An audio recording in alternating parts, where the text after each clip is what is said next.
Bashkimit Evropian, sepse në 2027 të gjithë ne do të jemi pjesë e një zinxhiri. Do të bëni punën cilët ne do të kemi një rrugë të përbashkët. Duhet të kuptojmë që si çdo fermieri atë cilësinë që duhet ta bëjnë në mënyrë më të mirë. Ta përshtasin mbas legjislacionit në fuqi, por edhe ndaj përshtatjes me Bashkimin Evropian. Financimi, akreditimi apo mundësinë që ju të keni një përfitim ndaj qeverisë. Qeveria bën hallën e vet, bën të punën e saj. Ministria bën punën lidhen me eksportet, lidhen me garancinë, sigurinë.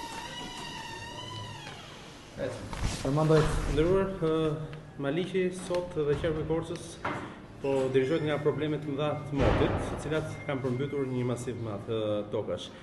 A kemi një skemë të gatshme të dëmshpërblimeve dhe kur do ndodhi ky dëmshpërblim, nëse kemi një bilanc?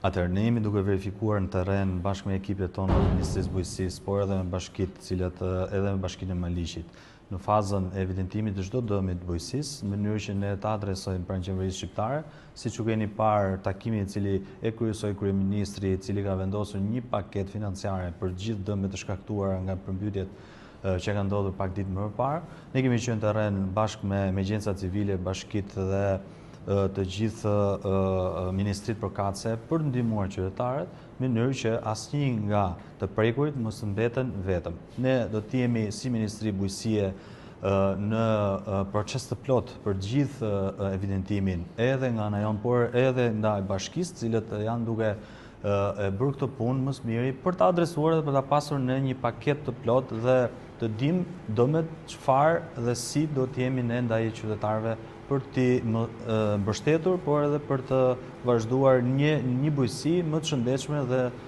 duke investuar edhe ndaj bashkive në argjenatura, në kanalet dhe në çdo thirrje të cilët ne kemi hapur ndaj bashkive, por edhe procesin e financimit që do të bëjmë ndaj buxhetit që kemi në Ministrinë e Bujqësisë. Që do të thotë më shqip, do të ketë dëmshpërblim.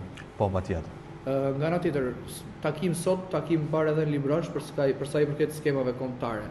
Çfarë u diskutuar në Librazh, çfarë thon fermerët?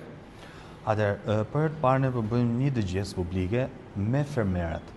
Ne jemi para skemës kombëtare, ku duhet që të parafrojmë, ato janë buxheti i tyre, janë paratë të cilët janë akorduar ndaj qeverisë shqiptare për fermerët në Ministrinë e Bujqësisë, siç është skema e çdo viti. Ne kemi një paket prej 5.2 milion, 52 milion eurosh, mund të themi, të cilët janë për fermerët. Ne po i dëgjojmë si janë, çfarë duan, kushtet, problemet, shqetësimet, sugjerimet e tyre për t'i parafruar ndaj legjislacionit i cili është në Bashkimin Evropian, që ne duhet të akreditohemi dhe të merremi në çdo bazë ligjore të saj, në mënyrë që ne ta përshtasim me kërkesat e çdo fermieri shqiptar. Edhe që nesër ka një protestë në Maliq për sa i përket fermerëve.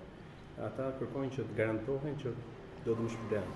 Unë nesër jam në Korçë, nëse fermerët mund të më dëgjojnë, unë jam pranë tyre për t'i takuar, për t'i shpjeguar edhe për mos t'i lënë vetëm. Asnjë fermer nuk do të mbetet vetëm, ne jemi pranë tyre bashkë me qeverinë shqiptare për t'i mbështetur dhe për t'i dhënë atyre mundësi që të vazhdojnë bujqësinë dhe të kenë besim tek qeveria shqiptare.